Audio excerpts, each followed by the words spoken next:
Menurut Waluyo, struktur drama terdiri dari penokohan dan perwatakan, plot atau kerangka cerita, dialog atau percakapan, setting atau tempat kejadian, tema atau nada dasar cerita, amanat, petunjuk teknis, dan drama sebagai interpretasi kehidupan. Jika dipilih dalam struktur fisik dan struktur batin, struktur fisik berupa tokoh, alur, latar, dialog, dan teks samping. Sedangkan struktur batin adalah tema dan amanat.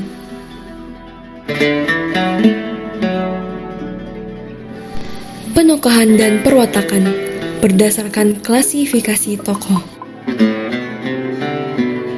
Berdasarkan peran terhadap jalan cerita, terdapat tokoh protagonis, tokoh antagonis, dan tokoh tritagonis. Tokoh protagonis adalah tokoh yang mendukung jalannya cerita. Tokoh utama ini biasanya dibantu oleh tokoh-tokoh lain yang terlibat di dalam cerita. Tokoh antagonis adalah tokoh yang menentang jalannya cerita. Biasanya ada satu orang tokoh antagonis dan beberapa pembantunya yang menentang cerita.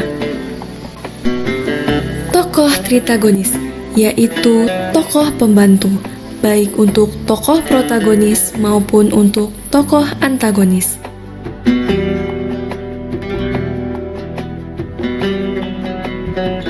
Berdasarkan peran dan fungsinya di dalam lakon, terdapat tokoh sentral, tokoh utama, dan tokoh pembantu. Tokoh sentral adalah tokoh yang paling menentukan gerak lakon. Tokoh utama yaitu tokoh penentang dan pendukung tokoh sentral, sedangkan tokoh pembantu yaitu tokoh yang memegang peran pelengkap atau tambahan dalam rangkaian cerita. Penokohan dan perwatakan berdasarkan karakter tokoh dibedakan menjadi 3, yaitu berdasarkan ciri fisik, ciri psikis, dan ciri sosiologis. Ciri fisik dapat dilihat dari bentuk tubuh, wajah, dan warna suara.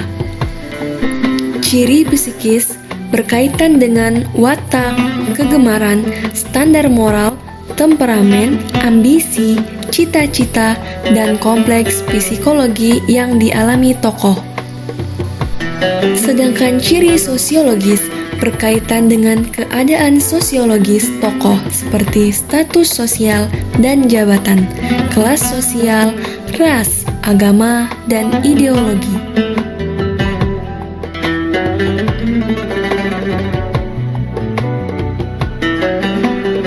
Plot atau kerangka cerita. Menurut Gustav Freytag, plot atau kerangka cerita terdiri dari exposition atau pengenalan awal cerita, complication atau pertikaian awal, konflik atau pertentangan menuju puncak, klimaks atau titik puncak peristiwa, dan resolution atau penyelesaian.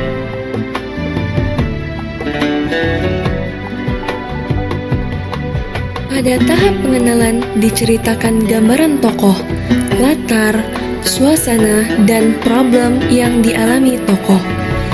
Pada tahap komplikasi terjadi persinggungan antar tokoh atas masalah dan peristiwa yang dialami yang makin memanas.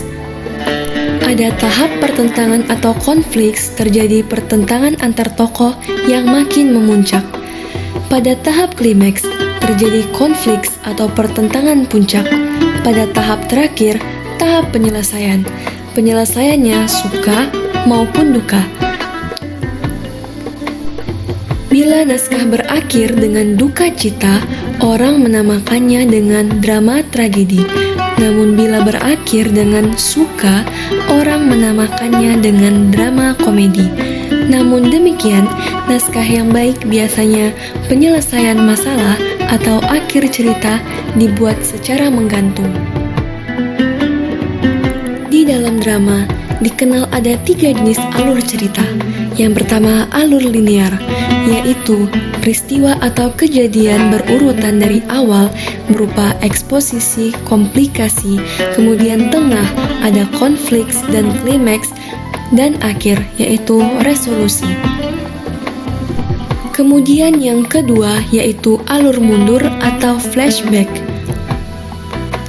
Bila naskah diawali dengan akhir cerita atau penyelesaian, baru kemudian diruntun peristiwanya mengapa hal itu terjadi. Kemudian yang ketiga adalah alur episodik, yaitu ketika cerita berupa episode atau bagian-bagian peristiwa yang saling berhubungan.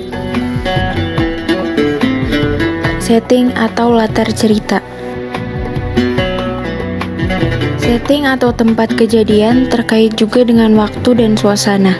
Setting atau tempat berhubungan juga dengan suasana. Sebagai contoh, untuk naskah Bende Mataram karya Kotot Sukadi, setting atau tempatnya adalah Yogyakarta dan waktunya saat perang Diponegoro 1925 sampai 1930. Di desa, baik di istana, di rumah maupun di medan perang dengan para pelaku anak buah Pangeran Diponegoro. Setting juga berkaitan dengan waktu, seperti pagi, siang, sore, atau malam hari. Suasana siang di desa tentu berbeda dengan suasana siang di kota. Demikian pula setting berkaitan dengan ruang. Ruang keluarga modern akan berbeda dengan ruang keluarga miskin. Demikian pula juga dengan isi perabotnya. Penulis naskah ada yang menggambarkan setting secara detail, namun juga dengan sederhana sehingga menimbulkan imajinasi pembaca. Dalam naskah Sidang Para Setan karya Joko Umbaran misalnya, setting tempat bersidangnya para setan yang tidak mau seperti sifat manusia digambarkan di tempat yang tinggi dengan lampu merah temaram. Jika penulis naskah belum menggambarkan setting secara detail, tugas sutradara adalah menentukan setting dalam rangka pementasan.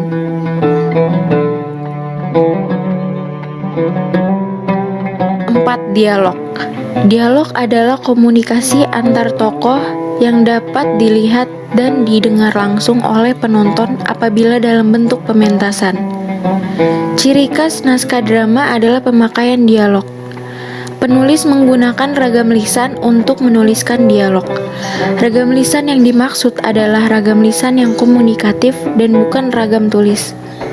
Pemakaian ragam lisan sesuai dengan jiwa naskah drama yang nanti akan diangkat dalam bentuk pentas. Dengan demikian, nuansa-nuansa dialog yang kurang lengkap akan digenapi oleh action, musik, ekspresi wajah, dan lain-lain. Jiwa sebuah naskah akan nampak jika dipentaskan. Dialog juga mengandung kata-kata kunci yang menggambarkan ciri dan keinginan tokoh. Panjang dan pendeknya dialog dalam naskah tergantung dari apa yang akan disampaikan tokoh. Makin banyak ide yang disampaikan, tentu akan membuat dialog semakin panjang. Demikian sebaliknya, makin sedikit ide yang disampaikan, makin sedikit pula dialog yang disampaikan.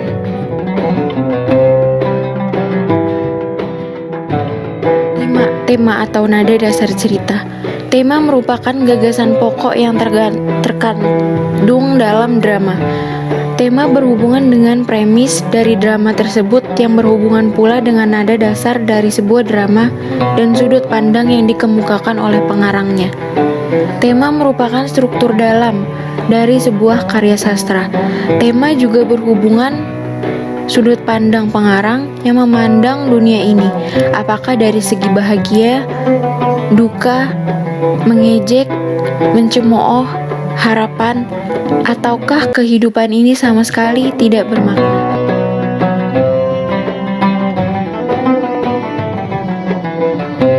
Selanjutnya yang keenam, yaitu amanat atau pesan pengarang. Amanat yang hendak disampaikan pengarang melalui dramanya harus dicari oleh pembaca atau penonton. Seorang pengarang drama, sadar atau tidak sadar, pasti menyampaikan amanat dalam karyanya itu. Pembaca yang cukup teliti akan dapat menangkap apa yang tersirat di balik yang tersurat. Amanat sebuah drama akan lebih mudah dihayati penikmat jika dramanya itu dipentaskan. Amanat itu biasanya memberikan manfaat dalam kehidupan secara praktis. Yang ketujuh, petunjuk lakuan atau petunjuk teknis. Petunjuk teknis atau teks samping berupa teks yang memberi informasi tentang tokoh, waktu, suasana pentas, musik atau suara, keluar masuknya aktor, keras lemahnya dialog, dan perasaan tokoh. Teks samping ditulis berbeda dengan teks dialog, bisa berupa huruf besar semua atau huruf miring. Petunjuk teknis memberikan petunjuk kapan aktor harus diam, bergerak, memberi jeda dialog. Petunjuk teknis mengenai karakter, usia, dan status sosial pemeran akan membantu sutradara menentukan watak secara menyeluruh. Singkatnya, melalui teks samping diperoleh deskripsi keadaan tokoh dan suasana hati yang dialaminya.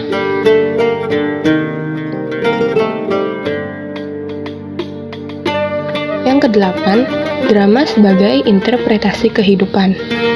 Ulasan tentang drama sebagai interpretasi kehidupan erat hubungannya dengan nada dasar atau pandangan dasar penulis drama itu.